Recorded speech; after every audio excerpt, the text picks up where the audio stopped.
up till now we discussed the lossless or low loss transmission lines. We studied the characteristics of lossless transmission lines and also saw various applications of lossless transmission lines. In practice, however, as the frequency increases, the loss increases and the line becomes lossy. Today we will see briefly the characteristics of a lossy line. Of course, if the line is very lossy, then it is not very efficient medium for transferring power from one point to another. So, when we say a line is lossy in practice, it is not very lossy, but it is moderately lossy. So, first we will see very briefly, if the line was very lossy, how the characteristic impedance and the propagation constant of a transmission line will change, and then we will go to the moderately lossy transmission lines. So, if I consider a very lossy line,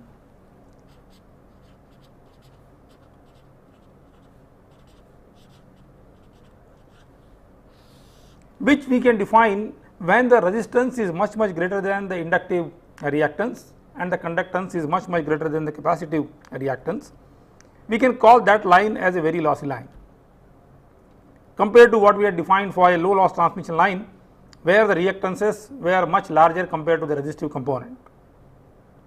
So, for a very lossy line, we can say that if R is much greater than omega L and G is much greater than omega C, we can call this line a very lossy line. For this line, then the characteristic impedance Z0 will be square root of R plus j omega L divided by G plus j omega C, and now R is much greater than omega L, G is much greater than omega C. So, this is approximately square root of R by G, which is a real quantity.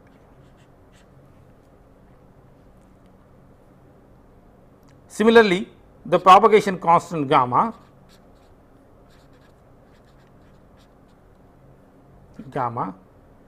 which is square root of R plus j omega L into G plus j omega C, that is approximately equal to square root of R into G, again is a real quantity. So, first thing to note here is that if the line is very lossy, then the characteristic impedance is real, but the propagation constant also is real. Of course, when the line was lossless, the characteristic impedance was real. So, the realness of characteristic impedance does not tell you whether line is lossy or line is lossless. In both the extreme cases, when the loss is very small or when the loss is very large, the characteristic impedance turns out to be real. So, looking at the characteristic impedance, we will not be able to judge whether line is a very lossy line or the line is a lossless line. However, if I look at the propagation constant, for a lossless line, the propagation constant gamma was purely imaginary. The alpha was equal to 0 and we had gamma equal to j beta. However, for a very lossy line, the gamma becomes a real quantity, that means it has only alpha and beta is equal to 0. What that means is, now there is no phase variation in space for whatever voltage or current variation we have on this line. And if there is no phase variation on the transmission line, then it does not represent a wave phenomena. So, essentially in this case, when the line is very lossy, this structure is not even representing a medium which is carrying voltage or current waves. So, we have a voltage and current variation on this structure, but this variation does not represent the wave phenomena.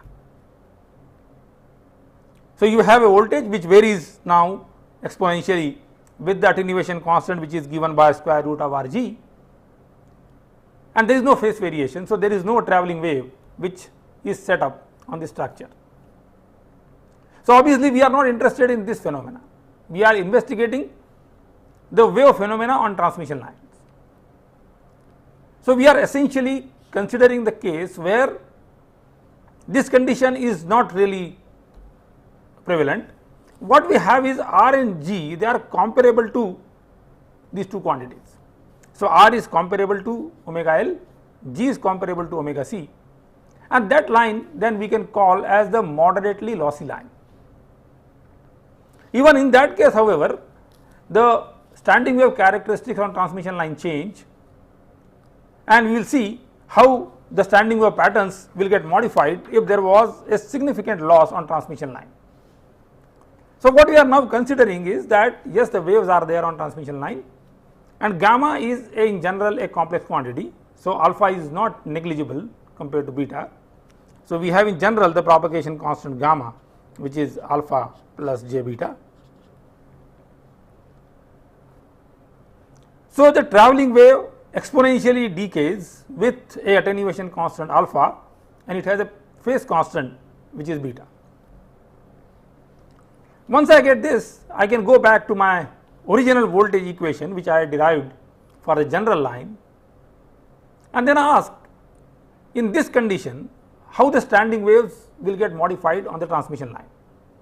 So, if I write down now the voltage on the transmission line, which is again V plus e to the power gamma into L plus V minus e to the power minus gamma into L, and if I substitute for gamma as alpha plus j beta, this is V plus e to the power alpha L e to the power j beta L plus V minus e to the power minus alpha L e to the power minus j beta L. So, if I look at the first term here, it is telling me that as I move towards the generator, this wave, which is the forward travelling wave, the wave going towards the load away from the generator, exponentially grows towards the generator, or in other words, as I move away from the generator, this wave exponentially decays. Similarly, this wave exponentially decays towards the generator or exponentially grows towards the load. Depending upon the value of V minus and V plus, or the ratio of V minus and V plus, which is related to the reflection coefficient at the load, you may have a certain amplitude of the reflected wave compared to the incident wave at the load point. Then the two waves travelling in the opposite directions grow or decay exponentially as we move towards the generator. So, at every point now, if I look at the superposition of the waves, first of all, if there was certain ratio of V minus and V plus amplitude, in the lossless case this ratio was same at every point on line. However, that is not true now, because the amplitude of this wave is exponentially changing with e to the power minus alpha L, amplitude of this term is changing with e to the power plus alpha L. So, ratio of the amplitude of reflected and incident wave now become a function of location on the transmission line. So, let us say if I draw these travelling waves on the transmission line. So, this is my load, the L is measured towards the generator, there is having some impedance ZL, and from here I know the reflection coefficient, I can calculate at the load point. And if I now plot the incident wave exponentially decays as I move towards the load. So, if I plot the magnitude of the incident voltage wave, that wave will be exponentially dying down like that. So, this represents V plus e to the power alpha L. Depending upon the load value, I have a certain reflection coefficient at the load. So, the value of the reflected wave will, let us say, be something this at the load point. This now exponentially dies down as I go towards the generator. So, this is V minus e to the power minus alpha L, and then total voltage will be superposition of these two at every point. So, here the voltage will be this plus this, you can get something here, and I can add similarly, and the phase is changing. So, as I move now on the transmission line towards the generator, the standing wave amplitude does not remain constant, because this wave is becoming weaker and weaker, reflected wave. The incident wave is becoming stronger and stronger towards the generator. That means the reflection coefficient, which is the ratio of these two, is becoming smaller and smaller, and if that is becoming smaller and smaller, the wave is appearing more and more like a travelling wave rather than a standing wave. So, if I look at the standing wave pattern on this line, it will be something like this. It will start like that, and then the reflection is becoming weaker and weaker. So, slowly it will merge with this line. So, if I go close to the load, I see a standing wave, but as I move towards the generator, the standing wave becomes weaker and weaker, and it merges with this line, which essentially represents a forward travelling wave. So, that means even if we are having a very large mismatch at the load end, as you move towards the generator, the mismatch becomes weaker, or the matching improves, or you see the impedance from this side, which is very close to the characteristic impedance, because you are seeing only the forward travelling wave from the generator. So, one may then wonder that if I have a lossy line, irrespective of what is the load impedance, I will always see a match from the generator side. But this is not a very good situation, because although we are seeing match from this end, the power which is supplied by the generator is not delivered to the load. In fact, substantial amount of power has been lost in the transmission line. So, in this case, saying that I got a match at the input does not have much meaning, because now even if the load is matched at the input, the power is not delivered to the load, power is lost in the transmission line. But if we are interested only in getting a match towards the end of this line, that is towards the generator, and I am not too much worried about the efficiency of power transfer, I simply want that reflection should not come and hit back the generator. Maybe that is a very good technique. We can introduce deliberately a lossy transmission line between a mismatched load and a generator, and even if the full power is not transferred to the load, at least generator does not see any reflection. So, its characteristics do not get modified. So, many times in practical work, a deliberately lossy piece of transmission line is introduced, so that even if in experiment you connect some arbitrary loads to this, and even if you have very strong reflections, at least these reflections will not go and damage the generator. So, here the purpose certainly is not maximum power transfer. The purpose is to protect the generator from any unwanted reflections coming from the load. So, in that case, definitely a lossy line can be used for avoiding the reflections coming back and hitting the generator. Nevertheless, if you are having now a general transmission line, the standing wave are going to go like this. So, in general, then we can write down now the reflection coefficient. So, the reflection coefficient now at any location L, gamma of L, that will be V minus upon V plus e to the power minus 2 alpha L e to the power minus j 2 beta L. And as we have seen earlier, at L equal to 0, the reflection coefficient is the reflection coefficient at the load end. So, V minus upon V plus is the reflection coefficient at the load end. So, we know V minus upon V plus, that is equal to gamma L, that is equal to ZL minus Z0 divided by ZL plus Z0. So, the magnitude of reflection coefficient is gamma L e to the power minus 2 alpha L or mod gamma L e to the power minus 2 alpha L, and the phase of the reflection coefficient is minus 2 beta L. So, if I go now to the complex plane and ask, as I move towards the generator from the load point, what kind of curve will be traced on the complex gamma plane?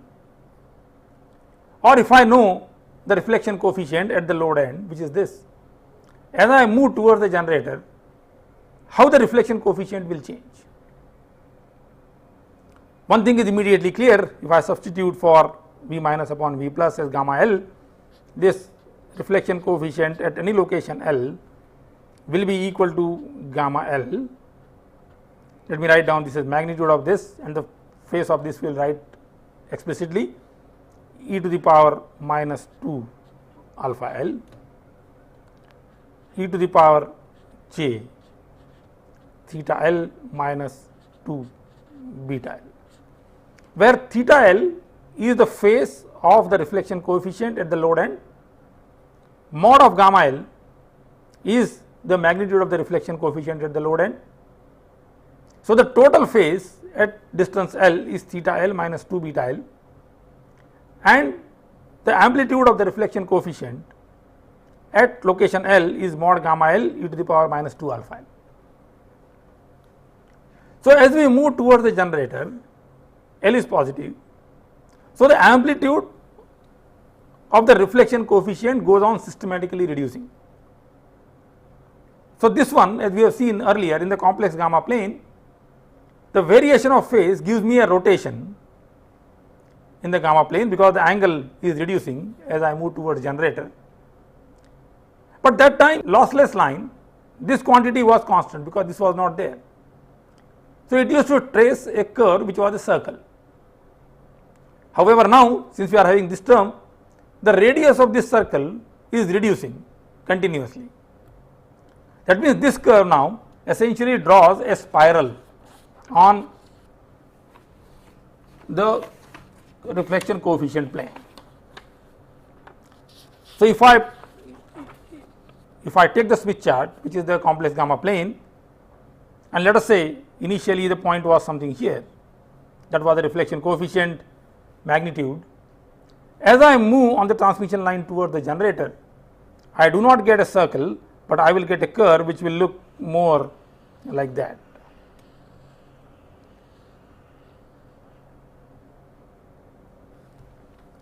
Because the radius of this is reducing continuously because of the loss of the transmission line. So, the point as we move towards the generator comes closer and closer to the center of the Smith chart. And as we have seen earlier, if the point is closer to the Smith chart, it represents an impedance closer to the characteristic impedance or better match conditions. That is what we have seen earlier. As we move towards the generator, you get the reduction in the reflection coefficient, and therefore the impedance appears more and more matched. So, one thing one can note here is that on a lossy transmission line, the point moves on a spiral as we move along the transmission line. The quantity which we have used for measuring the contribution of the reflected wave was the voltage standing wave ratio, which was the ratio of the maximum voltage to the minimum voltage on transmission line. You will see now that this quantity is not a very meaningful quantity, because I cannot really uniquely define this quantity on the transmission line. If I look at now the standing wave pattern, which is this pattern on the transmission line, if I get this voltage maximum and this voltage minimum, I will get one ratio. If I take this voltage maximum and this voltage minimum, I will get another value. That means the VSWR is not uniquely defined on transmission line. In fact, the VSWR has lost the meaning because it is no more a characteristic of the load. It also has become a function of the transmission line characteristics.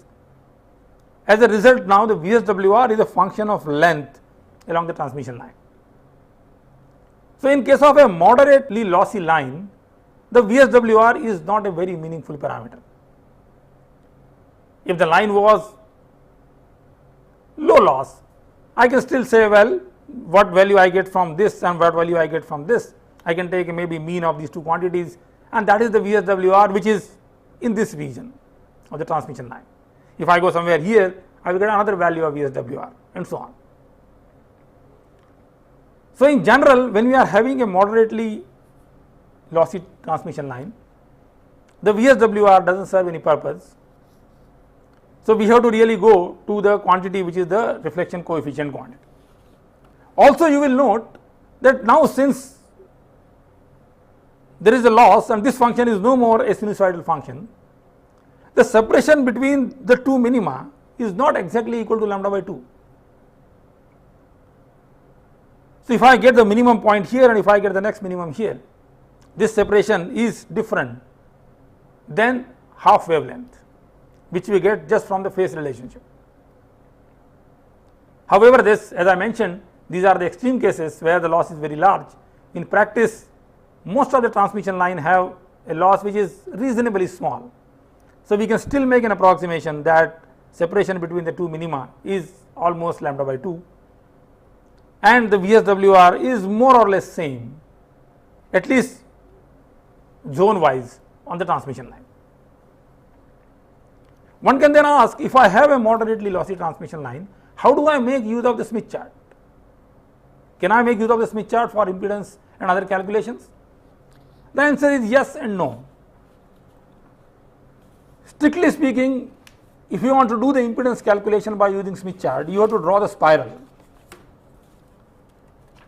Unless you draw the spiral, you will not get the correct variation of the reflection coefficient or the impedance variation on the transmission line. However, if the loss is small, we can make this spiral like a circle and apply a correction after every lambda by 2 to the radius of that circle. Essentially, what then we are saying is that ideally the amplitude would have reduced for the reflection coefficient, which will go something like that. This is the mod of gamma as a function of L. So, reflection coefficient value will reduce as I move towards the generator, and this variation essentially was giving me the spiral. What we say is, let us divide this transmission line in sections of lambda by 2. So, this is, let us say 0, then this is lambda by 2, this is lambda, this is 3 lambda by 2, and so on. And let us make an approximation to this curve, a staircase approximation for every lambda by 2. So, I say that for this distance, the reflection coefficient is almost this, then this lambda by 2 it changes to a value which is this, then 3 lambda by 2, though it like that, 2 lambda is like that, and so on. So, what we have done is, we have now done a staircase approximation to the actual curve of the magnitude of the reflection coefficient. So, we are approximating now, saying that between length 0 and lambda by 2, the reflection coefficient value is this. Then after lambda by 2, you apply a correction, you change the value to this, you change the value to this. So, every lambda by 2, you apply a correction to the magnitude of the reflection coefficient. Or in other words, what we are saying is, on the Smith chart, let us say you take this point, first you draw a circle for 1 lambda by 2. If we move a distance more than lambda by 2, after 1 lambda by 2 movement, find out what is the change in the magnitude of the reflection coefficient, make a correction, and then move on the second circle here for next lambda by 2. If you have to move further on transmission line, again make a correction to this, draw a next circle here, and so on. So, every distance of lambda by 2 on transmission line, I make a correction to the magnitude of the reflection coefficient, and then assume that for the next distance of lambda by 2, the reflection coefficient remains constant, its magnitude remains constant. So, this correction, if I call this as a correction, let us say this quantity is some delta. This delta will be, so this quantity delta will be nothing but a reflection coefficient at a location into 1 minus e to the power minus 2 alpha into lambda by 2.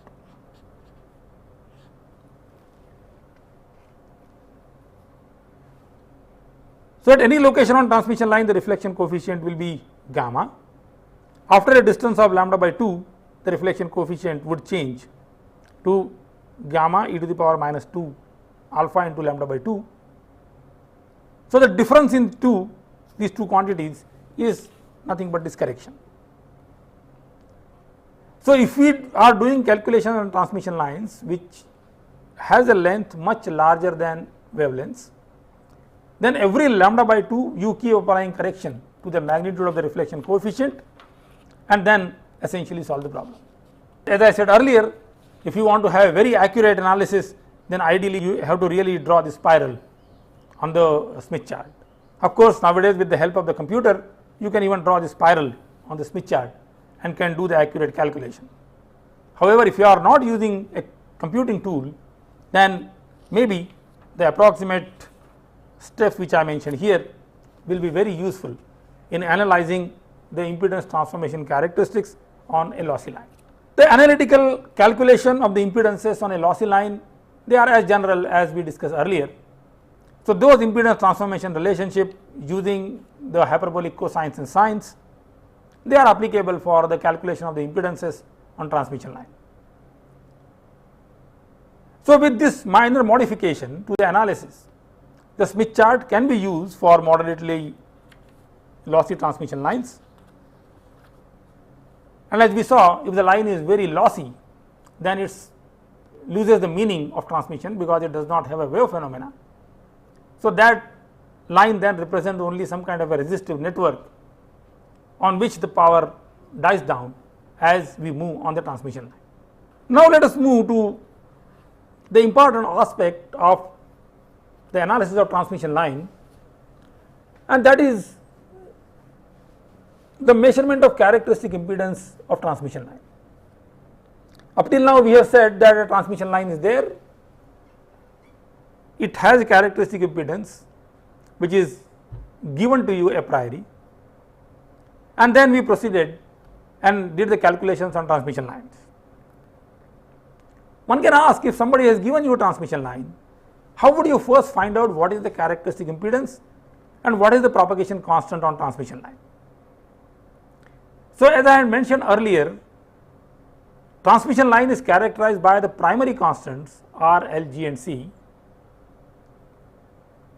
but normally for calculations of transmission line, we generally do not estimate these primary parameters. The secondary parameters, the characteristic impedance and the complex propagation constant, are enough, and therefore, for any unknown line we would like to estimate this secondary constant Z0 and gamma. So, the characteristic impedance and the complex propagation constant. Let us say now that I have a technique for measuring the input impedance which would be same as what we have discussed earlier for measuring the unknown impedances. So, let us say I have a setup which can measure an unknown impedance at a given frequency.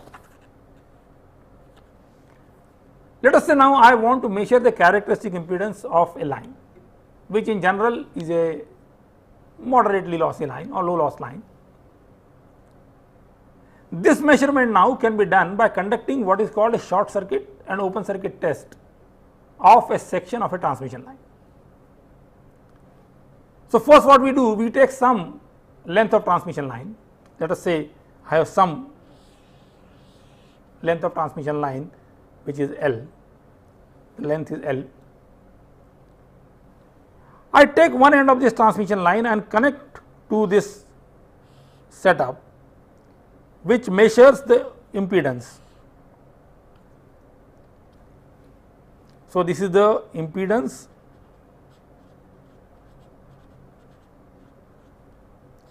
measurement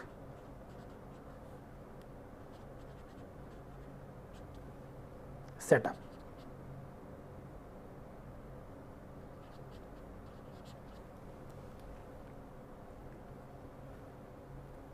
So, if I connect the end of this transmission line to this impedance measurement setup, it can measure the input impedance of this line.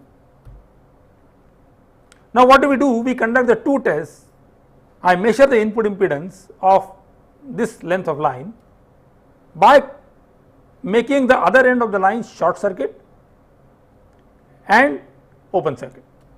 So, I measure two impedances, input impedances, one with the open circuit condition at the other end of the line and one with the short circuit condition at the other end of the line. So, I get two impedances, let us say let them denote by ZOC and ZSC. So, ZOC is the input impedance measure at the input end of the transmission line when the other end was open circuited.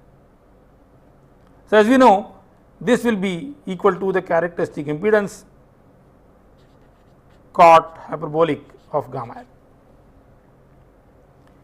Similarly, the input impedance when the other end of the line is short circuited will be given as Z0 into tan hyperbolic of gamma L. So, I know the physical length of the line, I can measure these impedances under the short circuit and open circuit conditions. Now, it will be immediately clear to you that if I take product of these two equations, these two will cancel and I will get a quantity which is Z0 square. So, once I conduct the short circuit and open circuit test, the calculation of characteristic impedance is straightforward. So, let us say I multiply these two and I get now the characteristic impedance of the line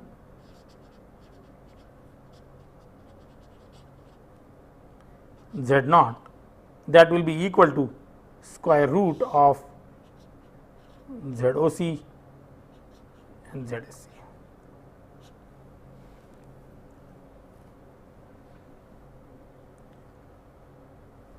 So, the characteristic impedance is geometric mean of the input impedance of open circuited and input impedance of short circuited line. From the same two equations, if I take a ratio of these two, the Z0 will cancel and I may estimate the value of the propagation constant gamma. So, let us say if I take a ratio of this upon cot H gamma L, that will be equal to ZSC divided by ZOC. And cot H gamma L is 1 upon tan H gamma L. So, this quantity is tan H square gamma L, that will be ZSC divided by ZOC. Or tan H gamma L is equal to square root of ZSC by ZOC. Now, to get the value of gamma, I can first expand the hyperbolic tan and write them in the exponential form, and then can solve for the value of gamma L. So, if I write down explicitly, that will be, so the tan hyperbolic gamma L, that is equal to e to the power gamma L minus e to the power minus gamma L divided by e to the power gamma L plus e to the power minus gamma L.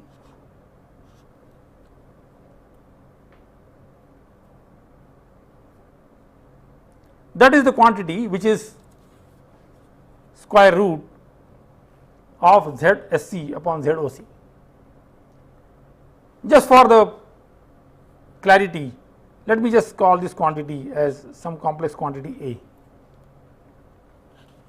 So, the tan hyperbolic gamma L, which is equal to this, is quantity A. And since in general ZSC and ZOC are complex, A is a complex quantity. I can invert this relation, I can take e to the power minus gamma L common. So, this term will become e to the power 2 gamma L, and I can invert this. From there I can get e to the power 2 gamma L, that will be equal to 1 plus A upon 1 minus A. Let us write this quantity explicitly as the magnitude and phase term. So, let us say it has a magnitude r and it has a phase theta.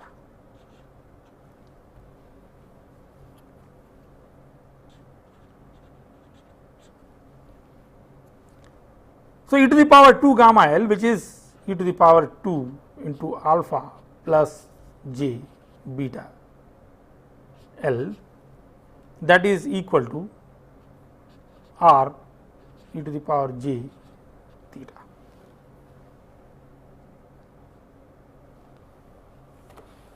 So, separating out now the phase and amplitude term from here, essentially I get alpha is equal to 1 upon 2 L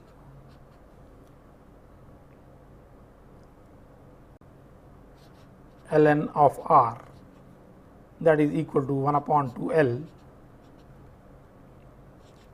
ln of 1 plus A on 1 minus A.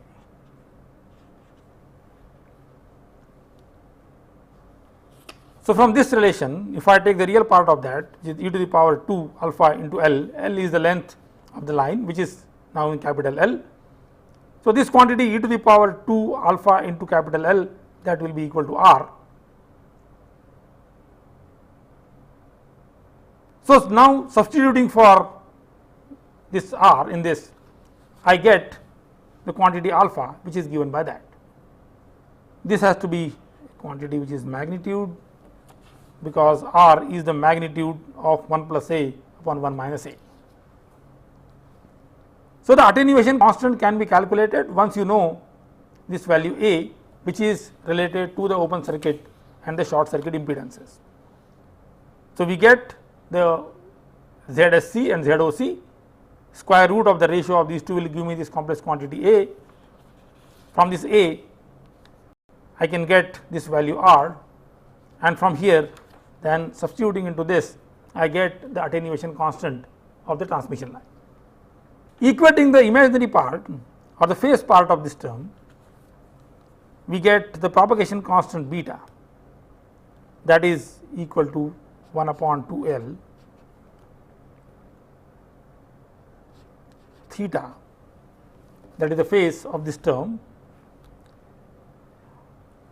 However, now when I am equating the phase of these two terms, there is an ambiguity of 2 pi's, multiples of 2 pi's, because the value which you will get for phase here is always modulo 2 pi. That means, when I calculate the value of beta, this could be e to the power j theta plus minus 2 m pi. So, I do not have a unique answer for beta because of this ambiguity of multiples of 2 pi. So, in general I will get the value of beta, which is theta plus minus 2 m pi, where m is an integer quantity. So, if I substitute the value of theta, that is from here, which is the angle of 1 plus a upon 1 minus a, then I can calculate the value of beta, but I will have an uncertainty that what is the value of m, how many modulo 2 pi's or how many multiples of 2 pi's have to be removed from here or added to get the right value of beta. So, from the short circuit and open circuit test, the calculation of attenuation constant is straightforward, but when I go to the calculation of the phase constant, there is an ambiguity because of the phase which is always modulo 2 pi. One may say that if I take a length of the line L which is less than lambda by 2, then I know for sure that this m is equal to 0. So, I do not have multiples of 2 pi. Then I have a unique value of beta, and that is the correct value of beta. However, if I take a length of the line which is less than lambda by 2, especially at high frequencies, this length of the line is very small. And since attenuation is very small on transmission line, the alpha generally is very small. So, for a small length of transmission line, the loss is not very significant. As a result, when you try to calculate the value of alpha, you do not get a very accurate number for alpha, because over the small length of transmission line which is less than lambda by 2, the line behaves more or less like lossless line.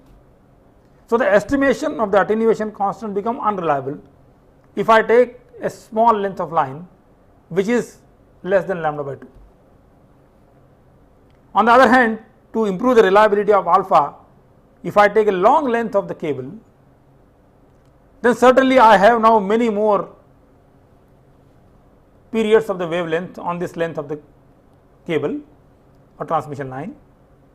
So, alpha becomes reliable, but then I have to resolve this modulo 2 pi problem in the measurement of the phase.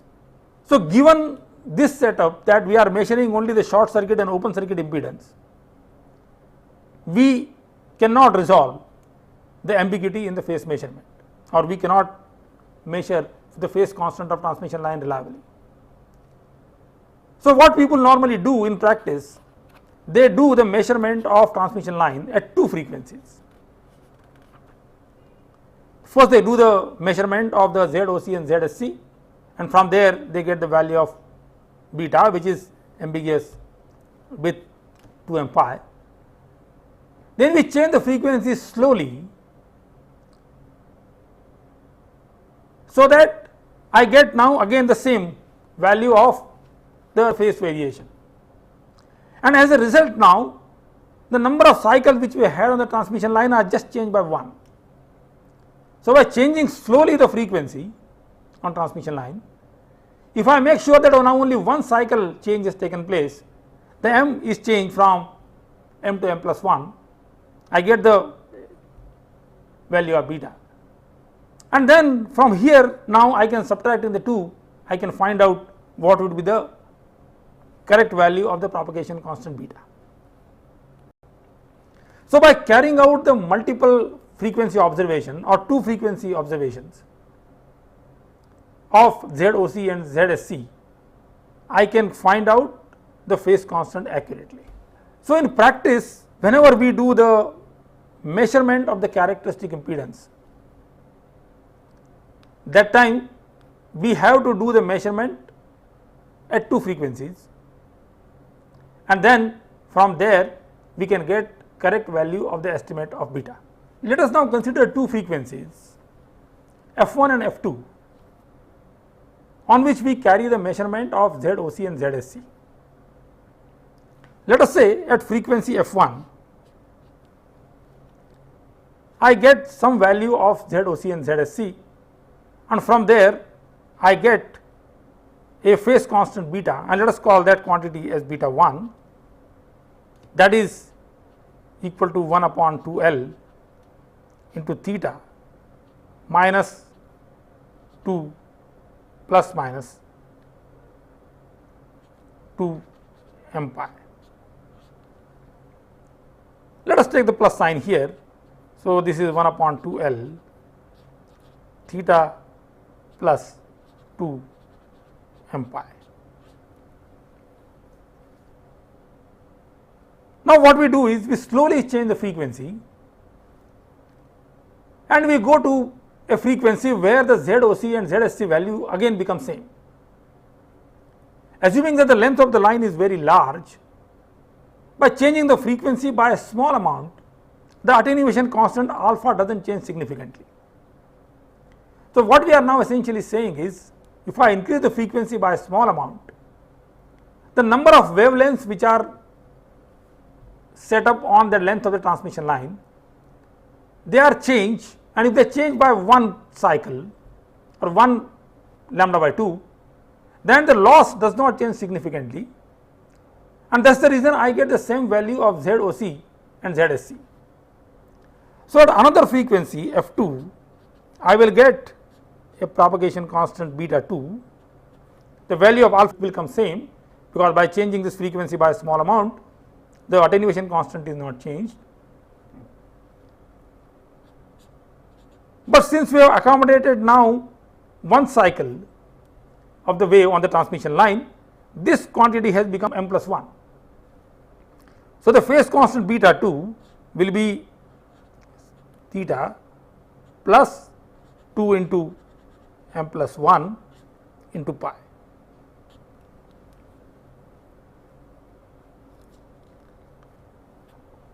From here now, I can take the difference of these two quantities, and from here this term will cancel out, and what I will get is beta 2 minus beta 1, that will be equal to pi upon L.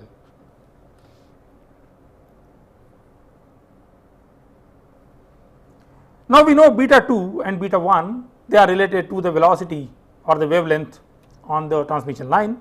So, this we can write as 2 pi into f2 divided by velocity minus 2 pi f1 upon the velocity, that is equal to pi upon L. From here then we can get the value of the velocity, that is equal to 2L into f2 minus f1, and the phase constant now beta will be equal to pi into f divided by L to f2 minus f1.